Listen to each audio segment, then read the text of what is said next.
wonderful colleague here in Saratoga, Emily Rapp-Eddy, who is both a children's bookseller and an adult bookseller, talk about some great things that she's been reading.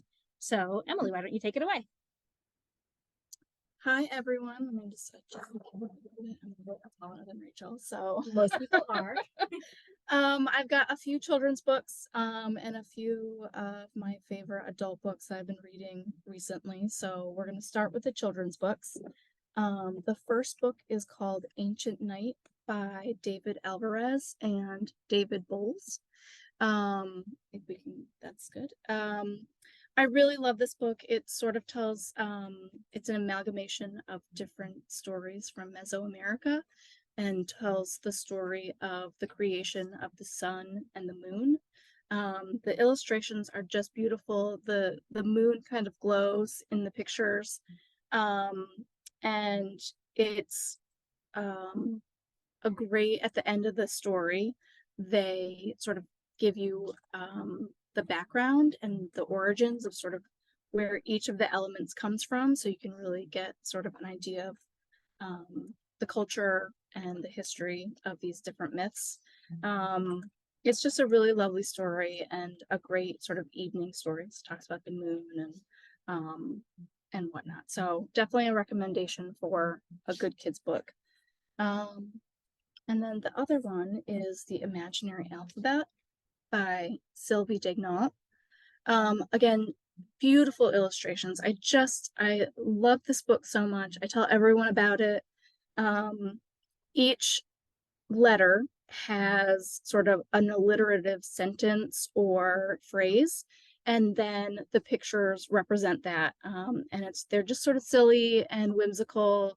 And then in each letter, there's all these other little objects that begin with that letter. So really you can spend as much time or as little time as your brain has the energy for when you're tucking little ones in at night.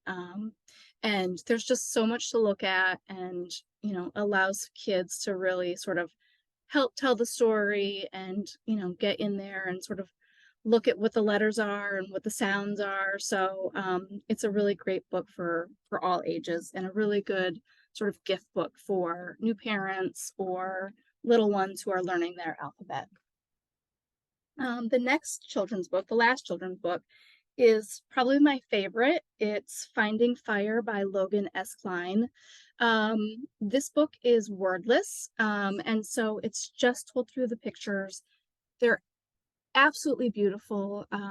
He just does such a wonderful job of conveying emotion and the personality of the characters through the illustrations. It is sort of it's an adventure story. It's about a young boy who's looking for fire, and it's just about perseverance and friendship and adventure.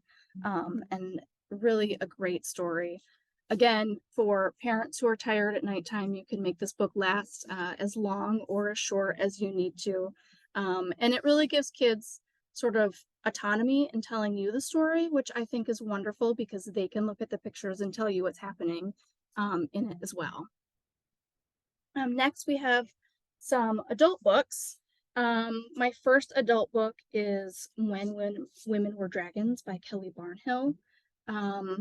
This book is just delightful. Dragons doesn't seem to be, you know, it's a fantasy book in some ways, but it's so much more than that. It's really a book about relationships for women, and relationships, mother-daughter relationships, friendships, sisters. It's about the what is it? It's about the, I need to look at my notes, my apologies. Sort of the generational trauma, and not sort of talking about the secrets and what happens to these dragon ladies. But even though it's sort of about the dragons, it's really talks about things that are happening in our own world right now. So it's still a very current novel. And really highly recommend. So I love it. It's very personal in some ways too. The next one is The Wolf and the Whale by Jordana Max Brodsky. This book is about the Inuit and living on the east coast of Canada and what might have happened if when they met the Vikings. It really delves deeply into Inuit culture and sort of the details of that, like what living in an igloo would be like, what hunting would be like. And I thought those details were just so compelling and interesting. Um, I'm just looking at my notes. And I think, it would be a great wintertime read. I like reading books about sort of the seasons when I'm in there, and when you're reading about an igloo and freezing, it's a very great winter read. My next book is Northwoods by Daniel Mason. Um, Everyone at Northshire has loved this book. I read it in July and have still been thinking about it just because it's one of those books that resonates and sticks with you. It's about a house which is told through the inhabitants, just excuse me, both the people and the creatures who live in and around this house and the woods that the house is in. Excuse me. And I have a frog in my throat. Excuse me. And it just, there's a poem about a mountain lion that is probably my favorite part. It's each chapter is sort of told in a different way. There's poetry, narrative. One, I think, part is a real estate listing, just a really unique take on a novel. And it's sort of the reverberations of the choices that we make in our lives and how that affects not just us, but the people around us and our ancestors. And the last book that I have is Surrender, 40 Songs, One Story by Bono. I thought that was such an interesting book. I love U2, and so really understanding and learning about their songs and where those songs come from is so interesting. Bono does a really good job about sort of putting into context the songs with his life, the band, and then what is happening at the time that the songs were being written. But he also does a really good job of sort of not divulging the secrets of his bandmates. This is his story, and the band story, and not necessarily all of the other individuals of U2. And then what was I? Oh, you also sort of really get his sincerity. I mean, Bono has always had a lot of causes that he's been championing, and he does a really good job of sort of giving context about why those are important to him and what sort of precipitated those causes for him to champion. So definitely a great book, really good gift book for anyone who loves U2 or is interested in, music. So those are my recommendations. Fantastic. Thank you so much, Emily. That was a great list. And I have to second the recommendation for When Women Were Dragons, which is an all-time favorite of mine also. So I think that we have our Vermont technical difficulties sorted, and that Bethany will be able to come back to us and present a list of great things. So Bethany, are you there? And are things working in Vermont again? I am here, and hopefully things are working. I apologize. So much better. I But can't at even least begin to it tell you how works. much better it looks. Yay, welcome back. Awesome. Take it away, Bethany. I think you were talking about the Christine Colson one-woman show when we broke off.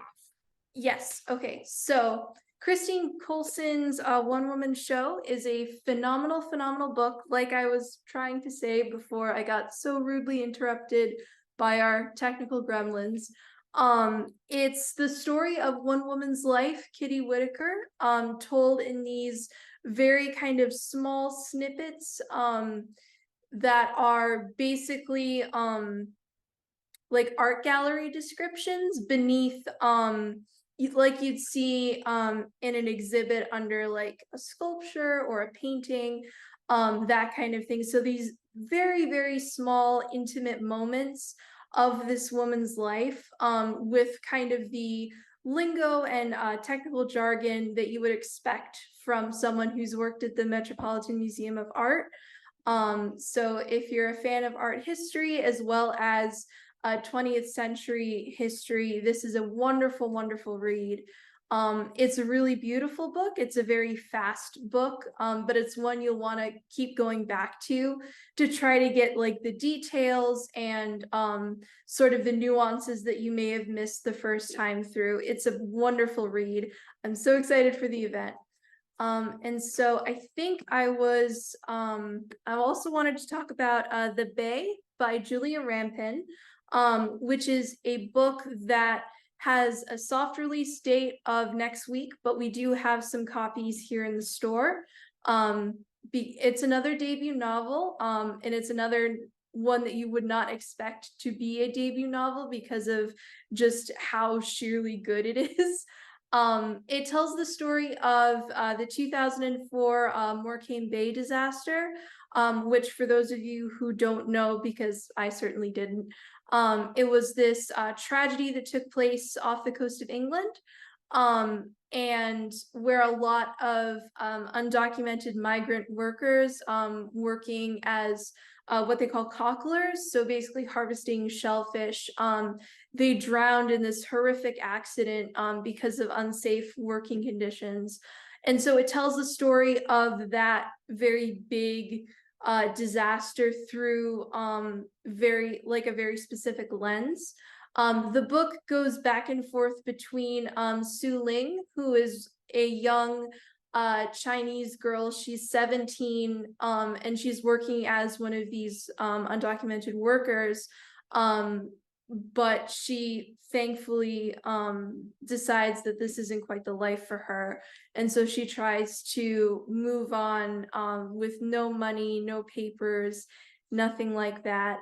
So it goes from between her perspective as she's trying to figure out her life and herself, and her identity as this Chinese speaking person in this very kind of English traditionalist society, with Arthur, who is a very kind of crotchety, cantankerous old man who kind of was a tradesman who worked as a cockler as well, but he's kind of this old English stock. He's a widower.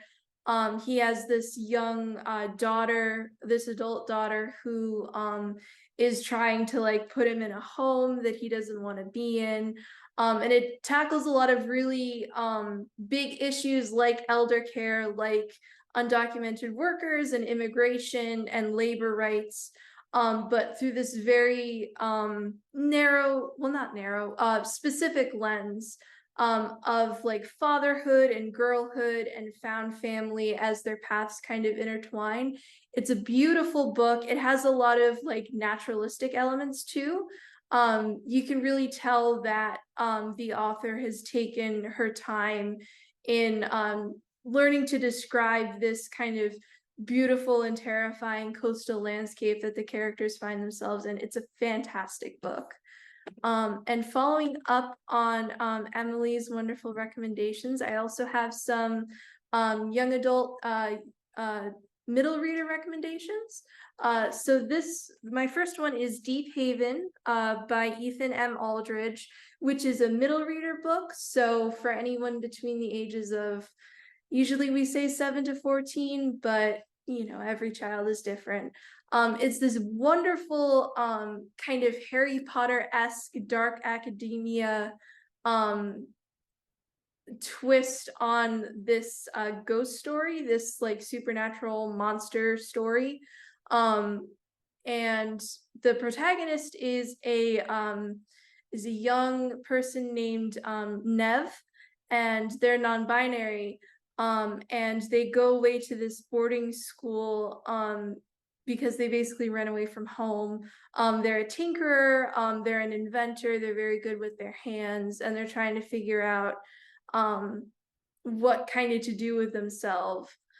And they come across these students, and they take up a relationship, trying to figure out what is going on in the halls of Deep Haven, their boarding school, because there's something stalking the hallways and they don't quite know what's going on.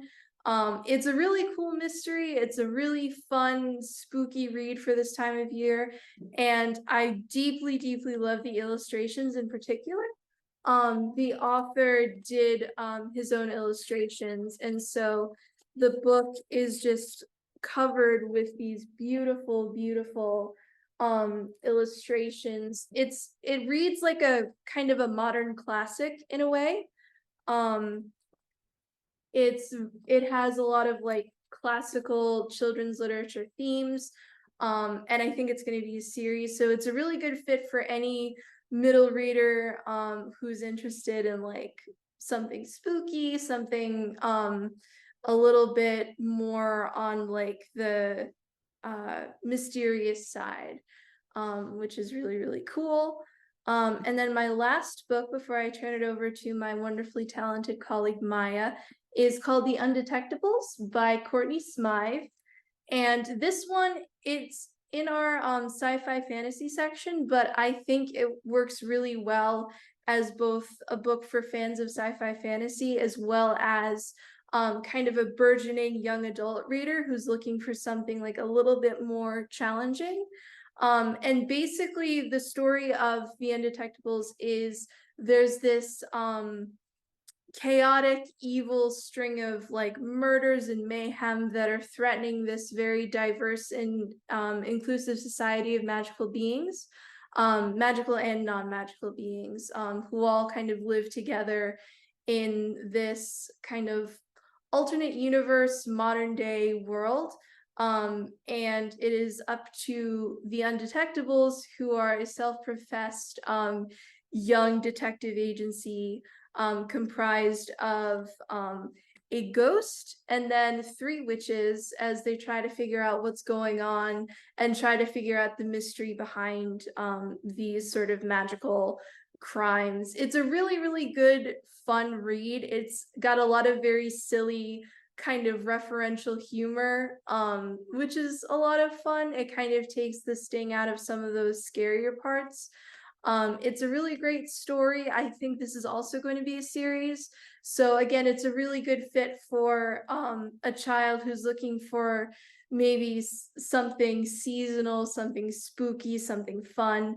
It takes place over the course of Halloween, which is cool. But of course, in the book, it's called Samhain, so it lasts kind of longer and it has more in common with like the traditional roots of Halloween.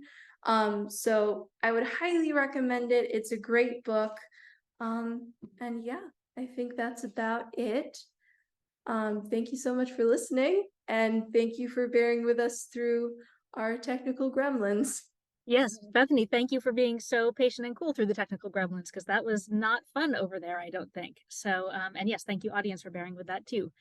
So next up is another wonderful Vermont bookseller, Maya Gingery, who last summer took a trip across the country by train and regaled us all with photos of that amazing trip. So Maya, as soon as you're ready, you can tell us about some of the books that you've been reading. Hopefully Maya's on her way back. We had to reorganize the order of things a little bit to deal with that technical glitch.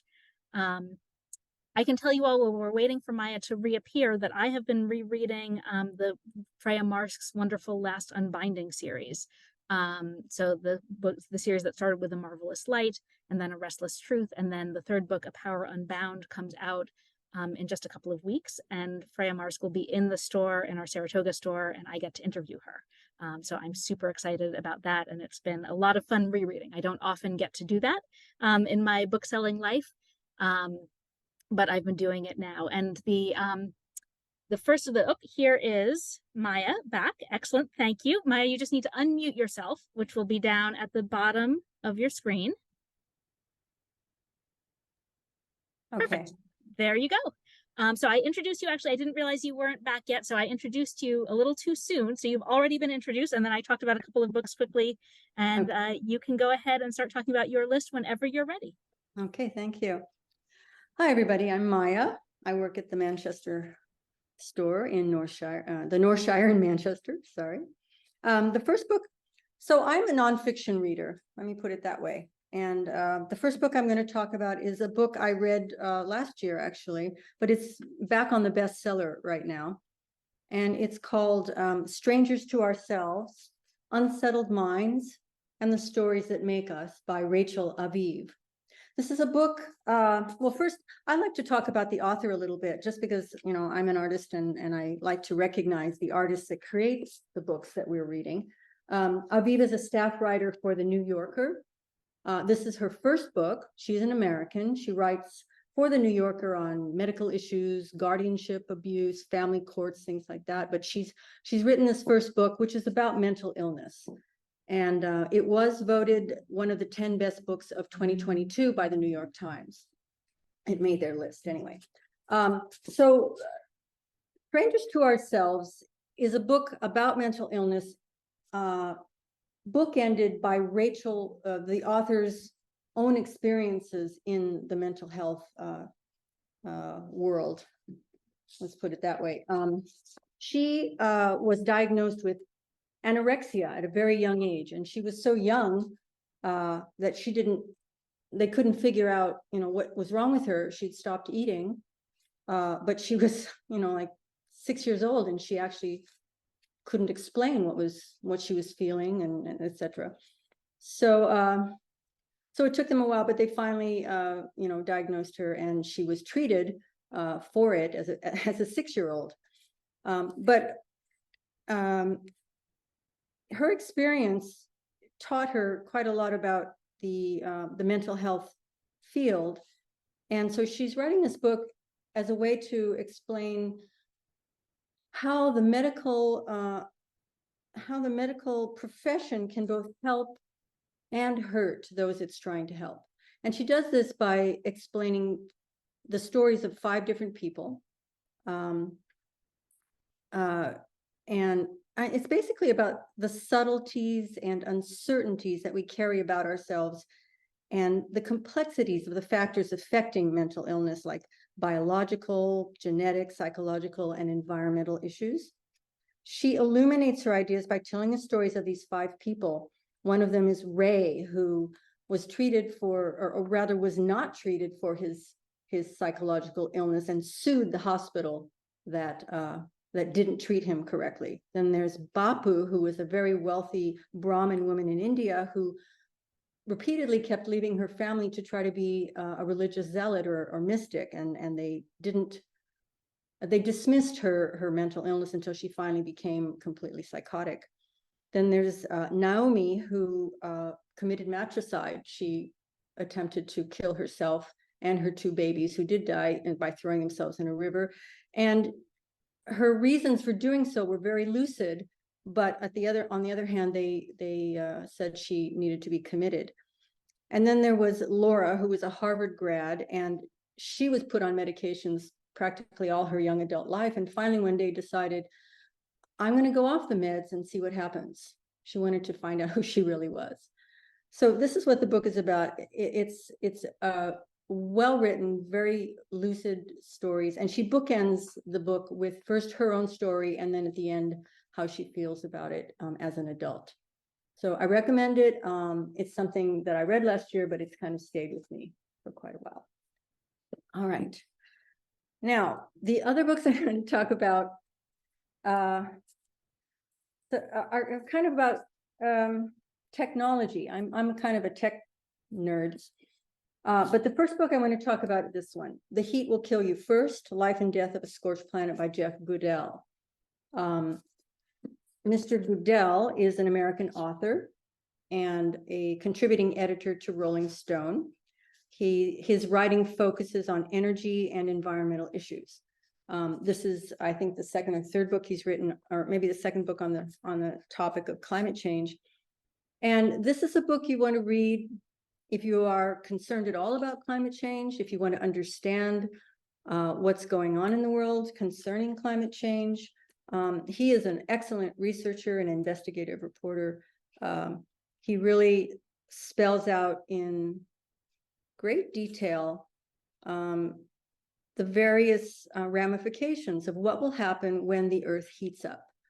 how it will affect agriculture, how it will affect a society in general, how it will affect economics, the immigrant experience, poverty, you name it, he covers it.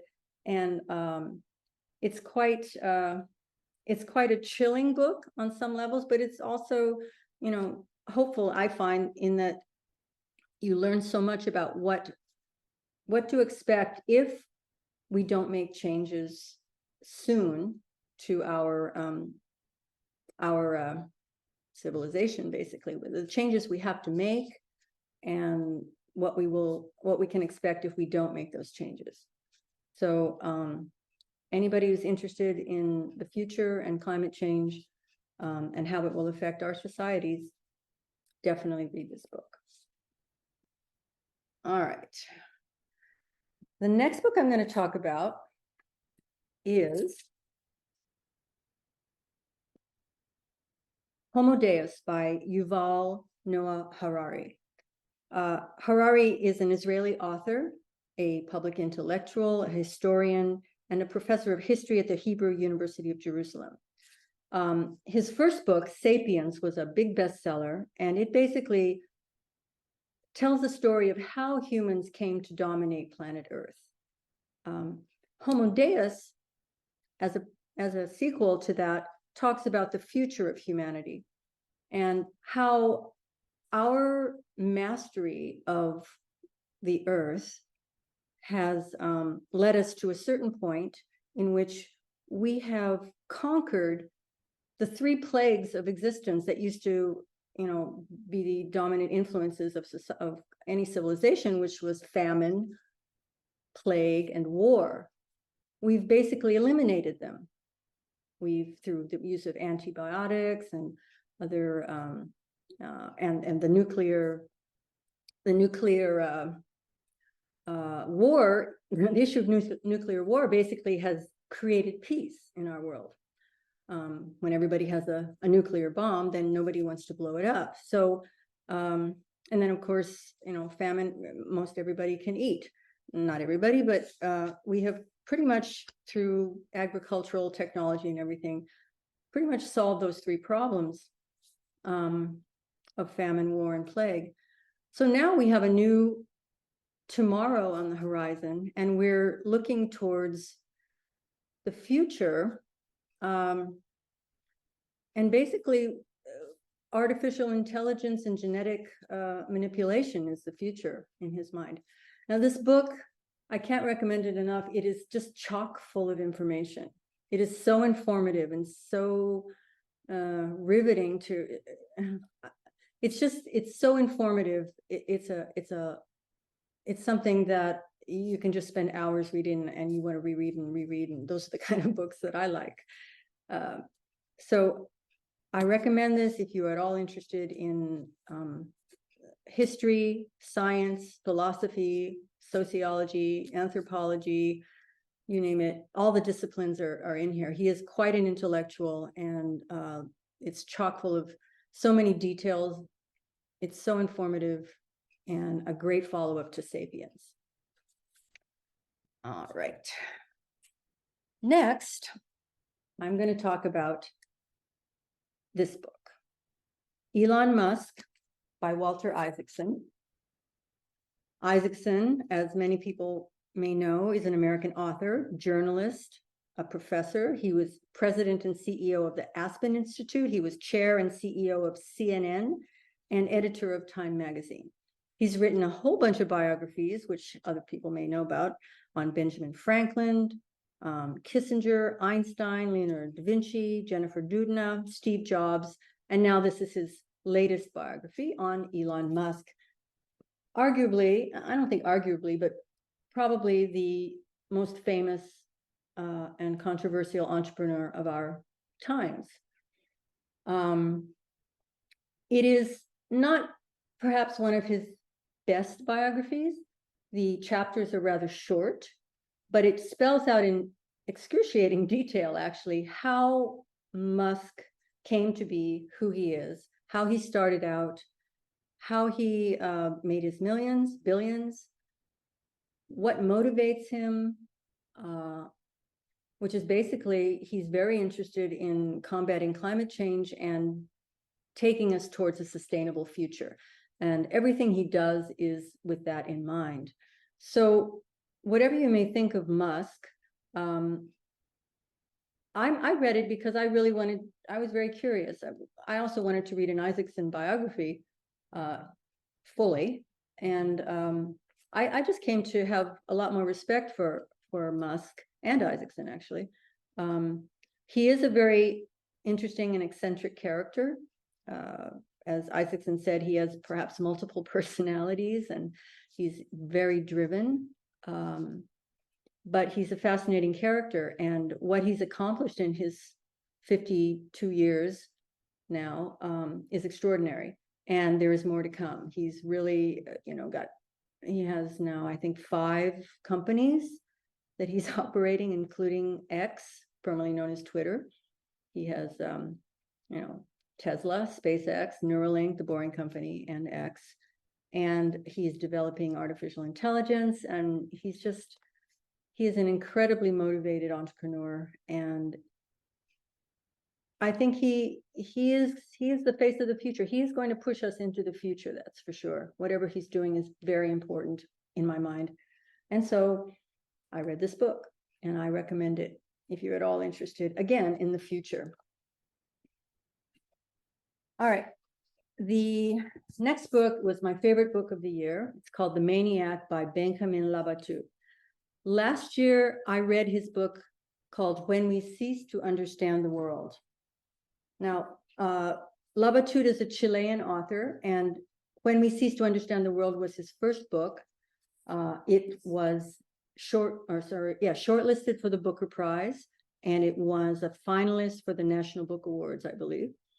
So he really got on the map, and that book really astonished and excited a lot of people. So he's followed it up with The Maniac, which he has written in English. He is not a native English speaker, but this is his first book in English. The other one was translated. And Maniac, the word Maniac actually stands for a couple of things. The book is about, let me put it this way, the book is about John von Neumann, who was a polymath and super genius of the 20th century. And he's not as well known as perhaps some of the other scientists of the era of the 20th century, like Einstein or Heisenberg or Niels Bohr. There's a whole bunch of them. But Labatut likes to write about genius and madness and where it can lead. And so that's what When We Cease was about. This book is focused on von Neumann, told to the eyes of many of his collaborators, his family, his colleagues, his friends and enemies. And it's bookended with first the story of Paul Ehrenreich, who was a physicist who had a real conflict between what he perceived as pure physics and the new physics that was in complete opposition to what he knew, and he saw a real danger in where the world was going, and it sort of drove him to madness. The book starts on a very dramatic note saying that Paul Ehrenreich, walked into this clinic where his autistic son was and shot him through the head. That's the first sentence of the book. And then he goes on to tell the story of Ehrenreich, and then the major part of the book is about von Neumann, who was a really brilliant character who was responsible for creating the ideas behind quantum physics. The Maniac was the name of his computer that he invented. He was responsible basically for inventing or developing the first computer intelligence. He was part of the atomic bomb scenario, and so many things. He was truly both a genius and a madman. Again, Labatut's themes. And then he ends the book with a story about a Go player. Go is a Japanese game played on a board, and who was defeated by an artificial intelligence. and how that almost drove, or maybe did drive, these people to basically quit their profession of being professional Go players because they couldn't win against this machine. So fascinating book. It's got huge rave reviews, and I highly recommend it. I loved it. It was my favorite book of the year. Okay, finally, to end on a lighter note, I'd like to talk about this book a little bit. It is called The Creative Act, A Way of Being by Rick Rubin. Rick Rubin, I have a little note here about him. Where'd that go? Rick Rubin is the co-founder of Def Jam Records. He is a record producer and executive. And this book is basically, it's hard to describe it because it's sort of like a primer on creativity, a manual for how to be a creative individual. He says in the beginning, you know, creativity is not something limited to just artists. You don't have to call yourself an artist to be a creative. Creativity exists in the entire universe. Creativity is all around us, and everyone is a creative. If you're, whatever you're doing, you're making something. It's just the nature of the universe. It's all around us. It's found in nature. It's found everywhere you look, and it gets a little on the new agey side where he talks about spirituality, but that's okay. He really talks about how the creative act is manifest everywhere and can be manifested in your life, and it's very inspirational in that sense. Even if you're not an artist, you can get great inspiration from this book. Again, I highly recommend it. It's one of those books you can just have sitting on your coffee table and pick up, and the chapters aren't long, and you just pick up and read one of the chapters every once in a while, and each one is very thought-provoking and inspirational. So highly recommend this as well. And that's it for me. Thank you, Maya. That's a terrific list and some great insights into those books. So thank you so much. Yeah.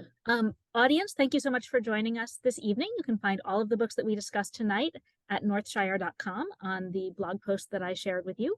You can also there check out other great events coming up and join us for another virtual event coming up soon. Thank you so much and have a great night, everybody. And thank you for bearing with us through the technical troubles. Take care.